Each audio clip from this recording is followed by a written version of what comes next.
अवधूत चिंतन श्री गुरुदेव दत्त। जय जय रघुवीर समर्थ। सद्गुरु चरणांना नतमस्तक होऊन आपण या निरूपणास सुरुवात करूया। मायबाप सज्जनांचं स्वागत आहे। समर्थांनी सांगितलं आहे की या विश्वामध्ये माणूस असतो ना, तो केव्हा हरतो, कधी हरतो आणि कधी दुःखी होतो। बघा, सर्वांच्या जीवनामध्ये हा सर्वात मोठा पडलेला प्रश्न आहे। पण माणूस हारतो हे खरं आहे, पण तो का हरतो, कशासाठी हरतो आणि त्याची हारण्याची कारणं काय असतात।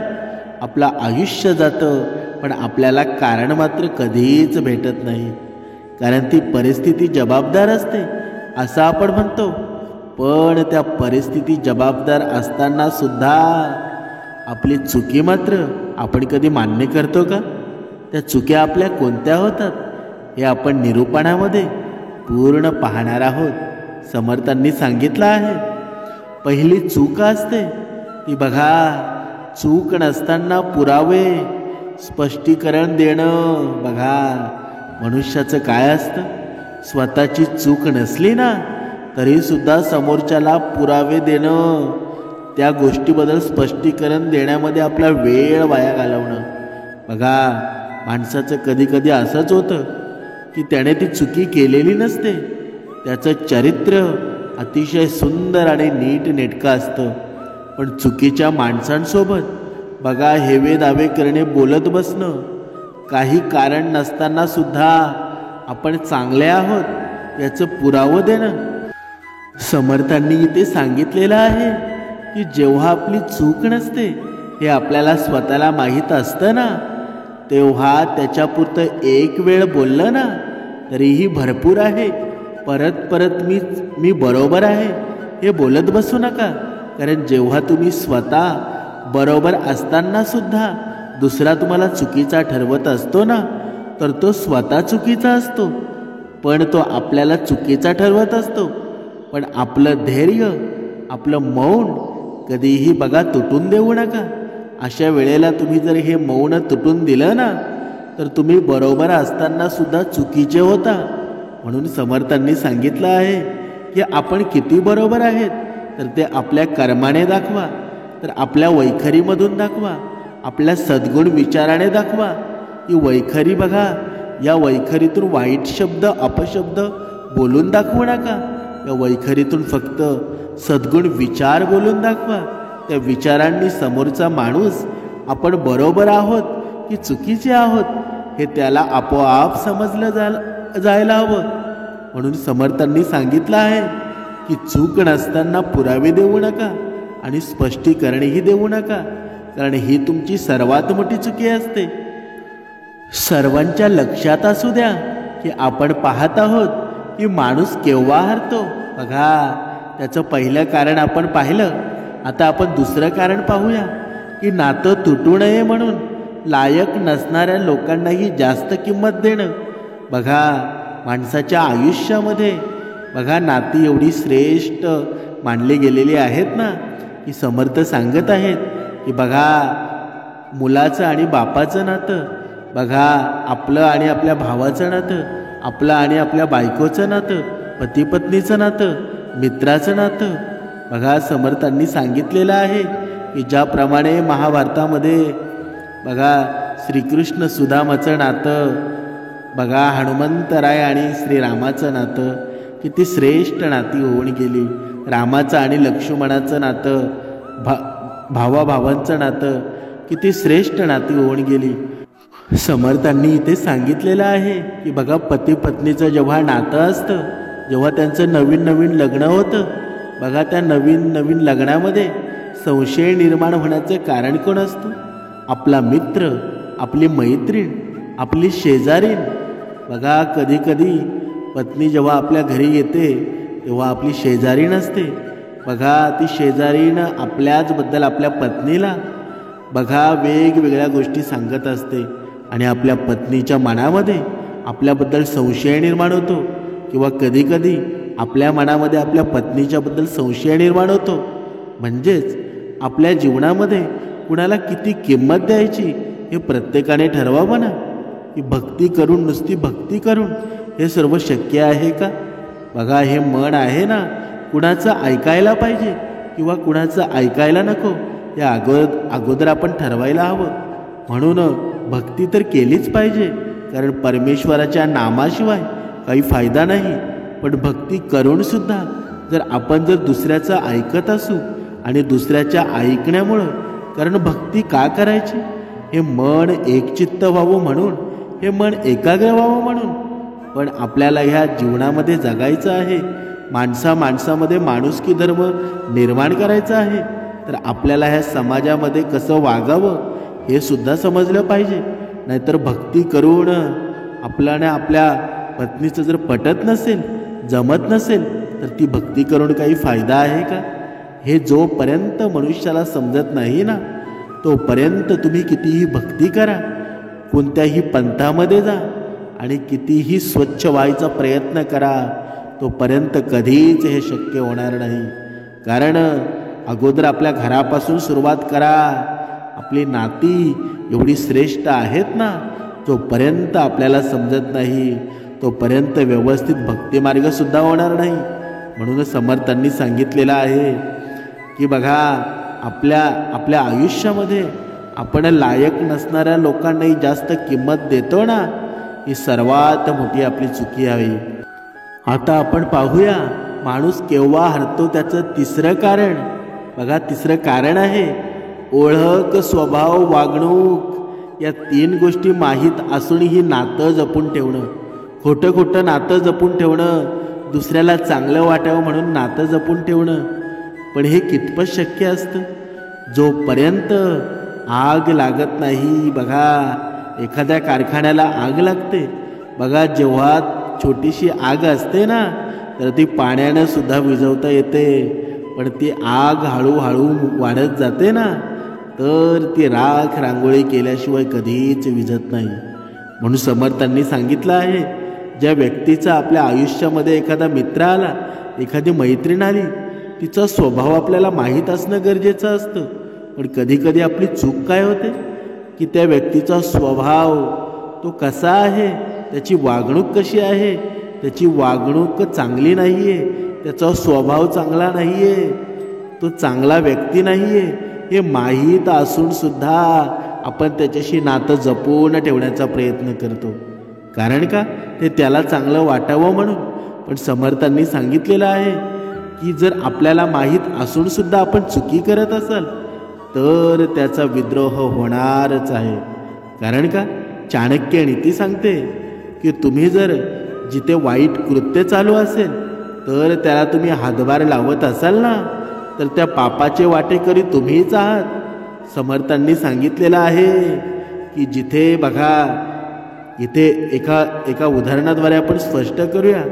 बघा, एखादा खूप मोठा शेठ असतो आणि तो शेठ बघा क्रूर कर्म करून बघा लोकांना त्रास देऊन भरपूर संपत्ती जमा करतो, भरपूर अफाट श्रीमंत होतो. आणि बघा, एखादं चांगलं शुभ कार्य चालू असेल ना, तिथे तो लाखो रुपये वर्गणी देतो, अन्नदान करतो.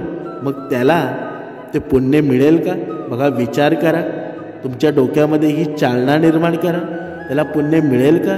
तर समर्थ सांगत आहे ते हे पुण्य त्याला कधीच मिळणार नाही. जर तुम्हाला पुण्य कमवायचं आहे ना, तर तुम्ही जो पैसा कमवणार आहात तो चांगल्या मार्गाने कमवा. बघा, तुम्ही वाईट मार्गाने पैसा कमवून पुण्याचं काम कधीच करू शकत नाही.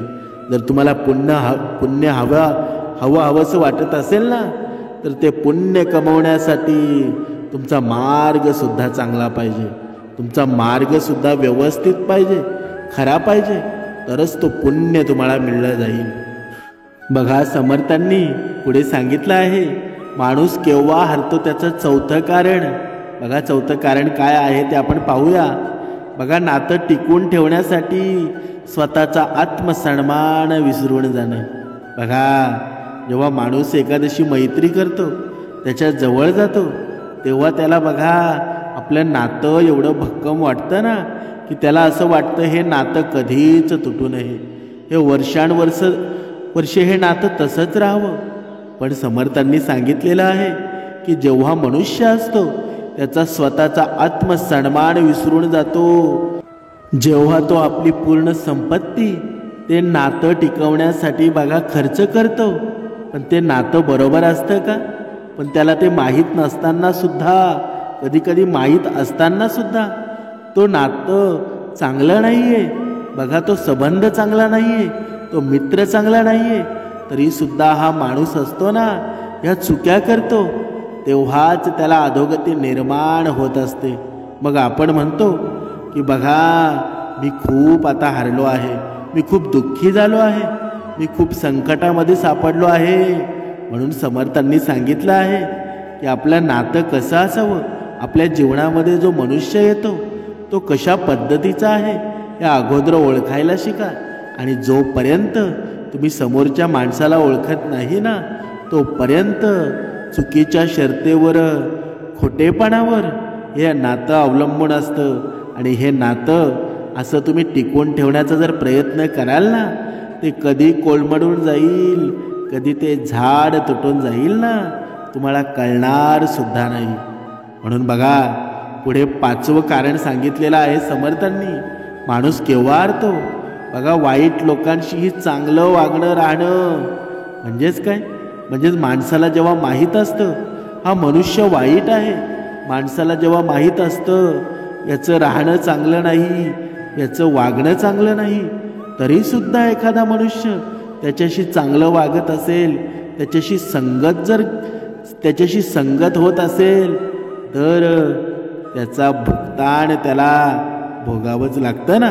म्हणून समर्थांनी सांगितलं आहे माणसाला अधोगती येण्याचं कारण काय असतं की त्याला माहीत असून सुद्धा तो चुक्या करतो. आणि अधोगती तेव्हाच येते की आपल्याला जे माहीत आहे तरीसुद्धा आपण चुकीचं वागत असतो. वागणं खूप महत्त्वाचं आहे.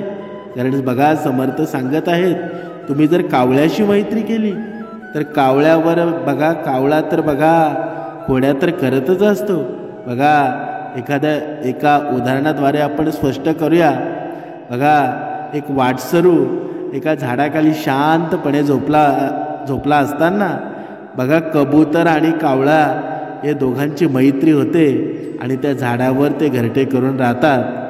जेव्हा कावळ्याचं आणि कबुतराचं घरटं एकाच शेजारी असतं आणि जेव्हा तो वाटसरू झोपून जातो तेव्हा कावळा काय करतो की कावळा त्याची विष्ठा त्याच्या तोंडावर टाकतो आणि बघा एक वेळ तोंडावर टाकतो, पण तेव्हा कबुतराला समजतं, तेव्हा कबूतर त्याचे पूर्ण पंख बघा खोलून ती विष्ठा त्याच्या तोंडावर पडू नये म्हणून प्रयत्न करत असतो.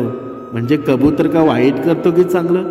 कबुतराने चांगलंच केलं ना, पण ती विष्ठा टाकल्यानंतर कावळा असतो ना तिथून निघून जातो.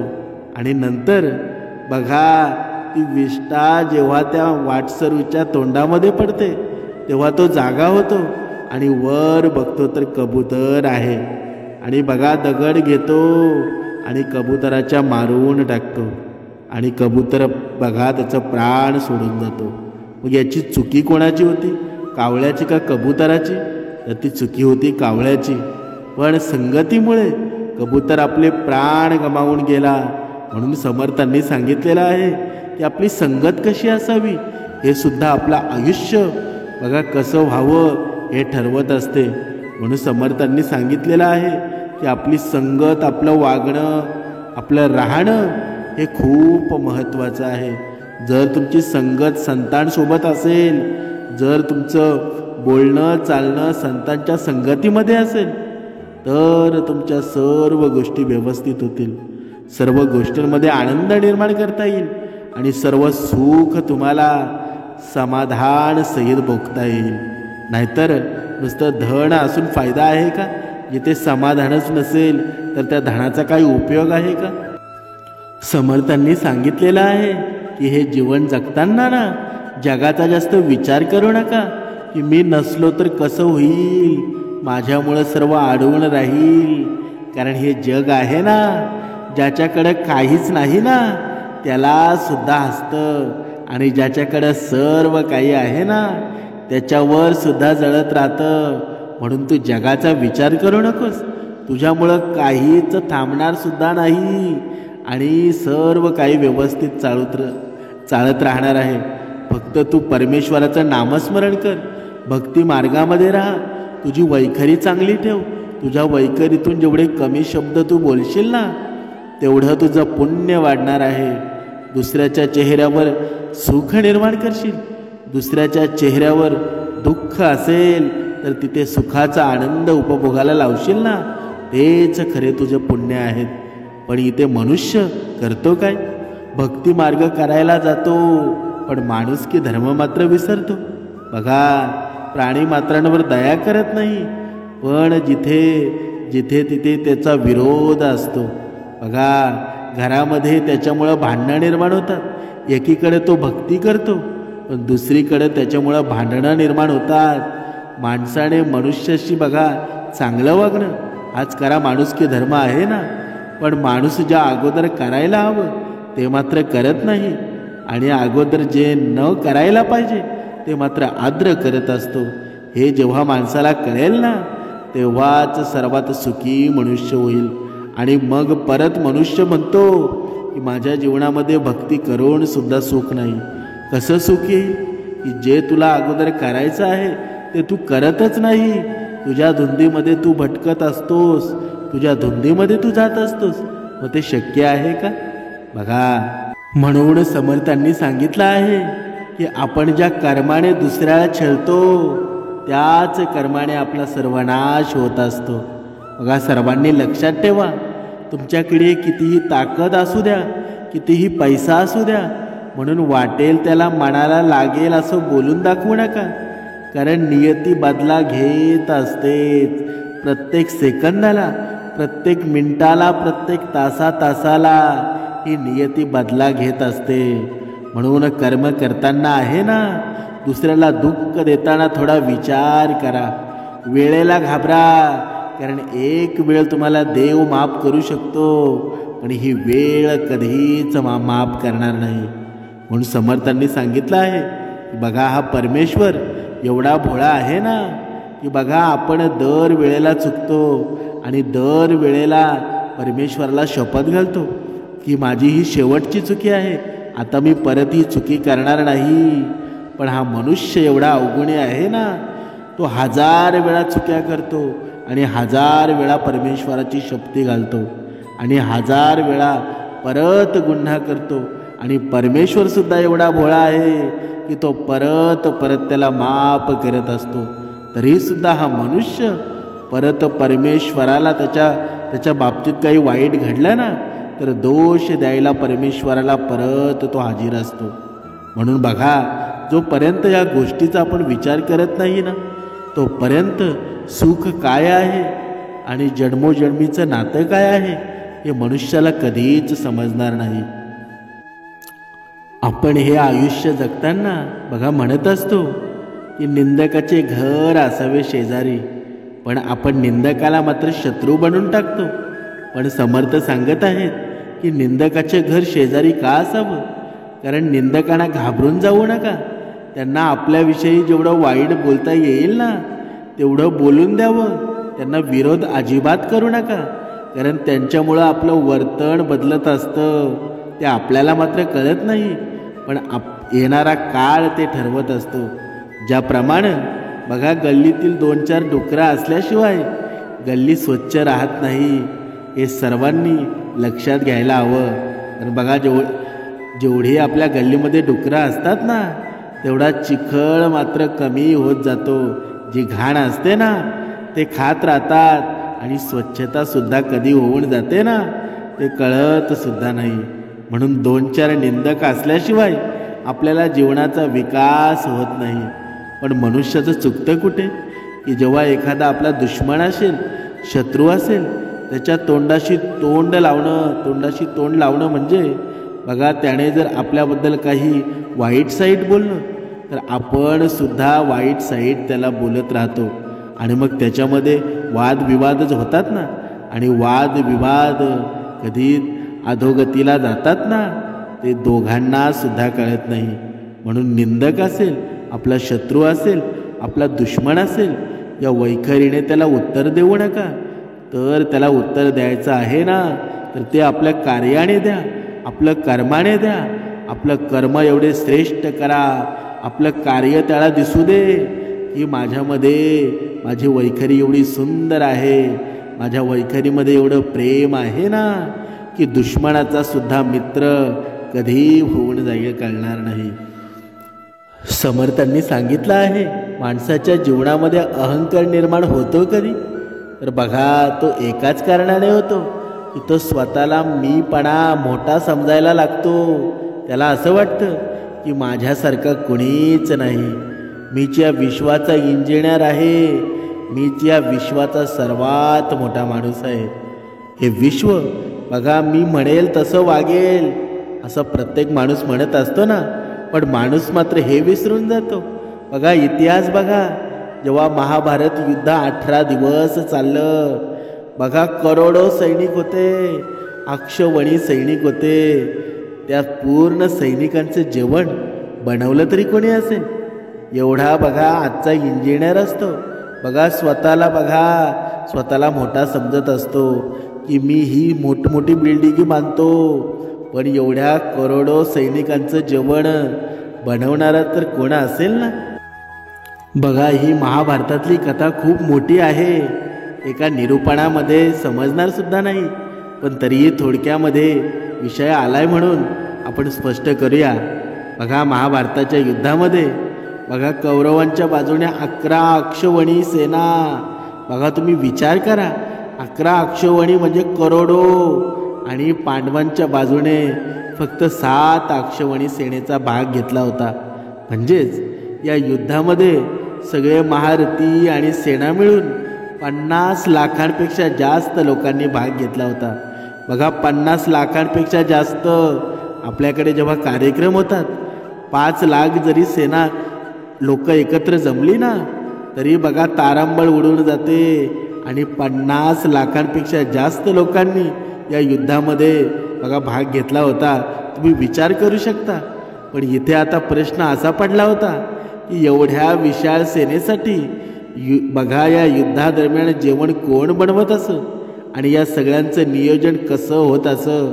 बघा सगळ्यात मोठा प्रश्न हा आहे की प्रत्येक दिवशी हजारो लोक मारले जात होते. मग संध्याकाळी जेवण कोणत्या हिशोबानं बनत असं, तर जाणून घेऊया. बघा या महाभारताच्या युद्धामध्ये जवळपास सगळ्याच राजांनी भाग घेतला होता, आणि त्यावेळचे सगळे राजे एकतर कौरवांच्या किंवा पांडवांच्या बाजूने उभे होते. आणि आपल्याला सगळ्यांना माहीत आहे की बलराम आणि रुक्मी हे फक्त 2च असे राजे होते की ज्यांनी युद्धामध्ये भाग घेतलेला नव्हता. पण अजूनही असं एक राज्य होतं जे युद्ध क्षेत्रामध्ये असून बघा या युद्धापासून विरक्त होतं. त्यांचा या युद्धाशी काहीही संबंध नव्हता, आणि ते होते दक्षिणेतील राज्य उडुपीचं राज्य. बघा सर्वांना कथा माहीत आहे. बघा या महाभारतामध्ये वर्णन केलेल्या या कथेनुसार उडुपीचा जो राजा होता त्याच्या सेनेसहित कुरुक्षेत्रावर पोचले तेव्हा कौरव आणि पांडव दोघेही त्यांच्या पक्षांमध्ये त्यांना घेण्यासाठी प्रयत्न करू लागले होते. पण उडुपीचा राजा खूप दूरदर्शी होता.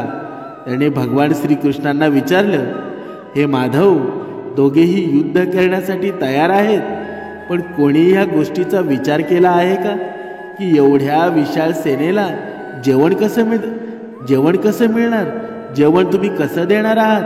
यावर भगवान श्रीकृष्ण म्हणाले, महाराज तुम्ही एकदम बरोबर विचार केला आहे. तुमच्या या बोलण्यामुळं मला असं वाटत आहे की तुमच्याजवळ यासाठी काहीतरी योजना नक्कीच असेल. जर असं असेल ना तर कृपया मला सांगा. त्यानंतर त्या उडुपी नरेश म्हणाले, हे वासुदेव, सत्य तर हे आहे की भावांमध्ये होणारे हे युद्ध मला योग्य वाटत नाही, त्यामुळं माझी ही युद्धामध्ये भाग घेण्याची इच्छा नाही. पण हे युद्ध आता टाळूही शकत नाही. पण माझी ही एक इच्छा आहे की मी माझ्या पूर्ण सेनेसहित इथे उपस्थित असलेल्या सगळ्या सेनेच्या जेवणाची सोय करावी. बघा यावर भगवान श्रीकृष्ण हसून म्हणाले, महाराज तुमचे विचार अतिउत्तम आहेत. या युद्धामध्ये जवळजवळ 50 लाखापेक्षा जास्त योद्धा भाग घेणार आहेत. आणि जर तुमच्यासारखा कुशल राजा त्यांच्या जेवणाची जर सोय पाहत असेल ना, तर आम्ही सगळे निश्चिंत राहू. तसेच मलाही माहीत आहे की सागरा एवढ्या विशाळ सेनेच्या जेवणाची व्यवस्था करणं तुम्ही आणि भीमसेन शिवाय कोणालाही शक्य होऊ शकणार नाही. पण भीमसेन या युद्धापासून विरक्त होऊ शकत नाही. त्यामुळं माझी तुम्हाला प्रार्थना आहे की तुम्ही दोन्हीकडील सेनेच्या जेवणाची व्यवस्था पाहावी. आणि अशा प्रकारे उडुपीच्या त्या महाराजांनी दोन्ही सेनेच्या जेवणाचा भार सांभाळला. पहिल्या दिवशी त्यांनी तिथे उपस्थित असलेल्या सगळ्या लोकांचं जेवण बनवलं आणि ते इतके कुशल होते. आपण स्वतःला मोठमोठे कार्यकर्ते मानतो, मोठमोठे इंजिनियर मानतो. ही इंजिनिअरिंग होती ना, आपण महाभारतातली शिकावी की कसं प्लॅनिंग होतं, कसं कामकाज चालायचं. त्यांनी जे स्वतःला मोठे समजतात ना, त्यांनी जरूर हे ऐकावं. त्यांनी बनवलेल्या अन्नाचा एकही कण वाया जात नव्हता. 50 लाखांचं हे स्वयंपाक होतं आणि रोज कित्येक लाखो लोक मरायची. जसा वेळ पुढे सरकत गेला ना, तेव्हा योद्ध्यांची संख्या सुद्धा कमी होत गेली.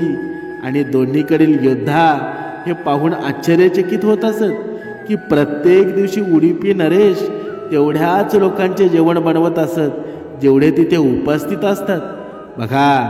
कोणालाही समजत नव्हतं की शेवटी त्यांना हे कसं माहीत होत असेल की आज किती योद्धा मृत्यू पावणार आहेत. म्हणजेच त्या प्रमाणामध्ये जेवणाची व्यवस्था करता यावी. खरं तर एवढ्या विशाळ सेनेच्या जेवणाची तयारी करणं हे आश्चर्यचकित करणारच होतं ना. आणि अशा प्रकारे की अन्नाचा एकही कण दाणा वाया जाणार नाही हे कोणत्याही चमत्काराशिवाय कमी होतं का. शेवटी 18व्या दिवशी युद्ध संपूर्ण संपलं आणि पांडव जिंकले. आपल्या राज्याभिषेकाच्या दिवशी युधिष्ठिरला राहवलं नाही आणि त्यांनी उडुपी नरेशला विचारलंच, हे महाराज, सगळ्या देशांचे राजा आमची प्रशंसा करत आहेत की कशा प्रकारे आमच्याकडे कमी सेना असून सुद्धा आम्ही समोरच्या सेनेला हरवलं, ज्यांचे नेतृत्व भीष्म पितामह, गुरु द्रोणाचार्य आणि कर्णासारखे महारथी करत होते. पण मला असं वाटतं की आमच्या सगळ्यांपेक्षा कौतुकाचे पात्र तुम्ही आहात, ज्यांनी न फक्त एवढ्या विशाळ सेनेसाठी जेवण बनवलं आणि ते सुद्धा अन्नाचा एकही दाणा वाया न घालवता. मला तुमच्या या कुशलतेचे रहस्य ऐकायचं आहे. यावर उडुपी नरेशने हसून म्हटलं, तुम्ही जो या युद्धामध्ये विजय मिळवला आहे याचं श्रेय कोणाला द्याल. यावर युधिष्ठिरने म्हटलं, श्रीकृष्ण यांच्याशिवाय हे श्रेय दुसऱ्या कोणालाही जाऊ शकत नाही. जर श्रीकृष्ण नसते ना, तर कौरव सेनेला हरवणं शक्य नव्हतं. त्यावर उडुपी नरेश म्हणाले, हे महाराज, तुम्ही ज्याला माझा चमत्कार म्हणत आहात ना, ती सुद्धा कृष्णाचीच लीला आहे. हे ऐकल्यावर तिथे उपस्थित असलेले सगळे लोक आश्चर्यचकित झाले. तेव्हा उडुपी नरेशने या रहस्याचं या रहस्यावरील पडदा उघडला आणि म्हणाले, हे महाराज, भगवान श्रीकृष्ण रोज रात्री शेंगदाणा खात असत. शेंगदाणा असतो तो शेंगदाणा श्रीकृष्ण स्वारी खात असत आणि मी प्रत्येक दिवशी त्यांच्या शिबिरामध्ये मोजून शेंगा ठेवत असे आणि मी त्यांचं खाऊन झाल्यानंतर त्या शेंगा मोजत असे की त्यांनी किती शेंगा खाल्ल्या. भगवान श्रीकृष्ण जेवढ्या शेंगा खात असत त्यांच्या हजारो पटीनं सैनिक दुसऱ्या दिवशी युद्धामध्ये मारले जात होते. म्हणजेच श्रीकृष्णाने जर 50 शेंगा खात असल्या तर मला समजत असे की दुसऱ्या दिवशी 50,000 युद्धामध्ये मरण पावले जातील. ते पाहूनच मी दुसऱ्या दिवशी जेवण कमी बनवत असे. हेच कारण आहे की ज्यामुळे जेवण कधीही वाया गेलं नाही. भगवान श्रीकृष्णांचा हा चमत्कार ऐकून सगळे त्यांच्यासमोर नतमस्तक झाले बघा. आणि ही कथा महाभारतातील सगळ्यात दुर्मिळ कथांपैकी एक आहे. समर्थांनी सांगितलं आहे या कथेचं तात्पर्य काय. ही कथा म्हणून ऐकू नका, हे आपल्या जीवनाचं सार आहे. ज्याप्रमाणे आताचा मानव अहंकारी बनला आहे ना, बघा आपण जे इंजिनिअरिंग शिक्षण घेतो, ITIचं शिक्षण घेतो, बघा सर्व काही शिक्षण घेऊन माणूस जेव्हा धनवान होतो, पैसेवाला होतो, मोठमोठे बघा कार्यकर्ते होतात, मोठमोठे मंत्री होतात, खासदार होतात. बघा ज्याप्रमाणे हे सर्व काही अगोदर झालेलं आहे, आपण फक्त त्यांची कॉपी करून शिकतो.